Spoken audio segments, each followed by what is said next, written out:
Congratulations అండి. And ముందుగా అనంత్ శ్రీరామ్ గారిని మాట్లాడవలసిందిగా రిక్వెస్ట్ చేస్తున్నాము.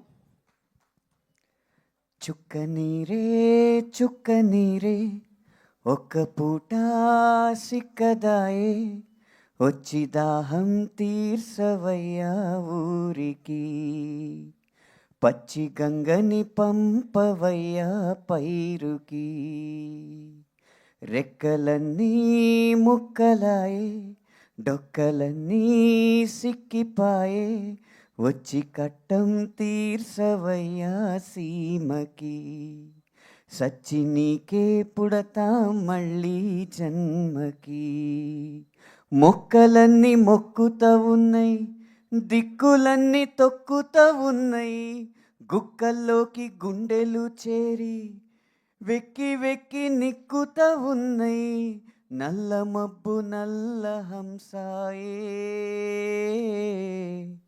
జల్లు మాకు నల్ల పూసాయే సెమ్మ కన్ను సెల్లని కాసాయే ఓదొరా మాదొరా ఊతమీయరా రాదొరా రాదొరా నువ్వే ఆసరా ఏ బావి చూసినా ఎండమావిరో ఏ బతుకు చూసినా ఎండినాదిరో.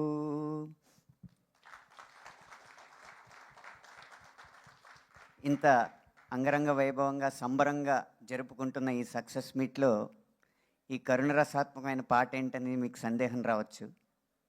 ఏకో రస కరుణ ఏవా అని భవభూతి గారు చెప్పారు. నవరసాలని గనక ఒక రేఖ మీద వేస్తే ఈ చివర కరుణ రసం ఆ చివర రౌద్రం ఉంటుంది. కానీ ఈ సినిమాలో ఒక కంట్లో కరుణ రసం ఒక కంట్లో రౌద్ర రసం పండించిన ఘనత నందమూరి బాలకృష్ణ గారికే చెందింది. ఆ రెండింటిని సమతౌల్యపరచడం అంటే ఎంతో అనుభవజ్ఞుడైన నటుడికే అది సాధ్యపడుతుంది. ఈ కథ బాబీ గారు చెప్పినప్పుడు నాకు తట్టిన ఒకే ఒక్క పదం గుర్రంపై నరసింహం అన్నది.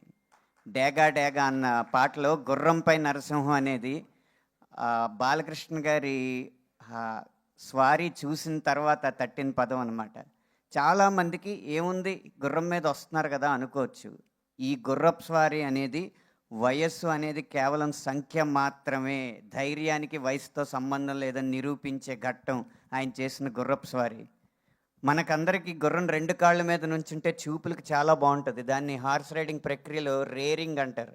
అది ఏమాత్రం బ్యాలెన్స్ తప్పినా గుర్రం తన బరువు తన మొయ్యలేక పైకెళ్ళిన గుర్రం వెనక్కి పడితే గుర్రం మీద ఉన్న వ్యక్తి కింద పడతాడు. ఆ వ్యక్తి మీద 400 కేజీల గుర్రం పడుతుంది. 400 కేజీల ఒక బండ మన మీద పడితే ఎంత రిస్కో హార్స్ని రేరింగ్ చేయడం అంత రిస్క్. ఈ దశలో ఇన్ని విజయాలు పొందిన తర్వాత కూడా సినిమా కోసం నేను ఏదైనా చేస్తానని నిరూపించిన ఆయన ధైర్యానికి శిరస్సు వంచి నమస్కరిస్తాను. ఆ గుర్రంపై నరసింహంలో సింహం నాయకుడైతే ఆ సింహ గర్జన మాత్రం ఈ సినిమాకి నేపథ్య సంగీతం ఇచ్చిన తమన్ గారిది. మనకి దృశ్యం ఎంత గంభీరంగా కనిపిస్తుందో ఆ నేపథ్య సంగీతం కూడా అంత అద్భుతంగా వినిపించబట్టి డాకు మహారాజ్ అన్న సినిమా విజయానికి ఒక మెట్టు పైనే ఉంది కానీ విజయంతో సరిపెట్టుకోలేదు. దానికి మూల కారణమైన తమన్ గారికి మేము కృతజ్ఞతలు తెలియజేస్తున్న బృందం తరపున. ఈ సింహం గుర్రం ఈ స్వారీ చేయడానికి కావలసిన నేలను సమకూర్చింది మాత్రం దర్శకుడు బాబీ గారు.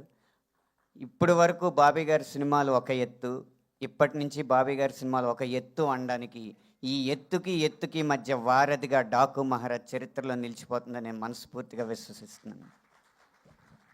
ఇంత కమర్షియల్ సినిమాలో అయినా ఒక నీటి సమస్య గురించి ఒక ప్రదేశాన్ని చూపించి ఆకు కూడా చిగురించని ఒక ఎండిపోయిన ఒక ప్రదేశాన్ని చూపించి నా సినిమా మొత్తం నీ పాటలో వినపడాలని నాకు స్ఫూర్తినిచ్చి అద్భుతమైన పదాలు నాతో రాయించినందుకు మరొకసారి దర్శకుడు బాబీ గారికి కృతజ్ఞతలు ధన్యవాదాలు తెలియజేసుకుంటూ ఈ అవకాశం ఇచ్చిన చిత్ర బృందానికి ధన్యవాదాలు తెలియజేసుకుంటూ ఈ విజయాన్ని పంచుకుంటున్న ప్రతి ఒక్కరికి శుభాకాంక్షలు తెలియజేస్తాను.